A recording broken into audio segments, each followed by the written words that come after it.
Bwana Godfrey Mchungu, mchambuzi. Jana Iran tumeshuhudia yenyewe ikiadhimisha miaka 47 ya mapinduzi pale. Zimetoka kauli tata kutoka kwa viongozi wawili wa nchi hiyo. MNA sio? Lakini pia rais vile vile akizungumza jambo. Pengine kauli hizi zinatoa taswira gani hasa kwa siasa za sasa hivi? Yes, kwanza ni kauli kubwa sana kwa viongozi wakubwa wawili. Nafahamu kwamba Irani kimiundo ina supreme leader ambaye anaitwa Ayatollah Khamenei, anakuwa ni kiongozi mkuu wa nchi, afu ina rais wa nchi ambaye anaitwa Masoud Pezeshkian. Kazi yake ni kushughulika na masuala mbalimbali ya kisiasa ya nchi hiyo.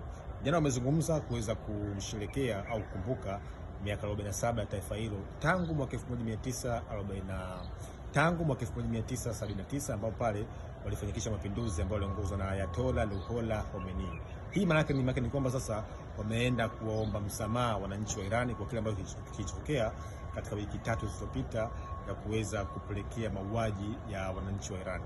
Hii ukitazama inapelekea sasa taifa la Irani kuweza kuja kuwa kwa pamoja zaidi. Nakumbuka kwamba kauli ya Trump kusema kwamba waandamanaji ambao wamekamatwa wasipewe hukumu wa serikali iweze kuhakikisha kwamba inaweza kuwasikiliza waandamanaji. Kwa hiyo kauli ya Khamenei kusema kwamba nguzo ya taifa ni watu wako, umoja wao, namna ambavyo wananchi wanaweza kuitii serikali, ilikuwa ni hoja msingi sana katika maandamano ambayo kimsingi yaitokea, lakini zaidi sana taifa la Irani kuweza kurudi pamoja kutengeneza umoja wa kitaifa, lakini sana kuweza kuondokana na zama zilizoitwa changamoto za kimagharibi na ushawishi wa nchi za Marekani na Israel. Kwa kilichotokea jana sasa pengine kikasitisha kabisa yale ambayo alikuwa anayazungumza Trump ya kutaka kugombana vitu kama hivyo kwa sababu ya raia.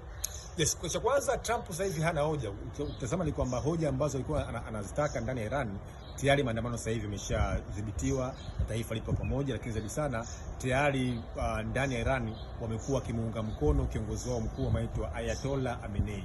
Kwa zile hoja za demokrasia, za haki za binadamu zimekuwa sio hoja za msingi ndani ya Iran. Kwa hiyo hoja ambazo Trump sasa hivi anazungumza hata safari yake na Netanyahu juzi ni kusema kwamba namna gani Irani iache kuzalisha au kuendeleza mpango wake wa nyuklia ambao sasa hivi umefikia takriban 60%. Lakini hoja pili ni Irani iweze kuacha kuzalisha sehemu zinazoitwa intercontinental ballistic missile na drone kamikaze ambazo zimekuwa ni mwiba mchungu katika siasa za kivita. Kwa hiyo Trump hana hoja ya kidemokrasia wala haki za binadamu ndani ya taifa la Irani.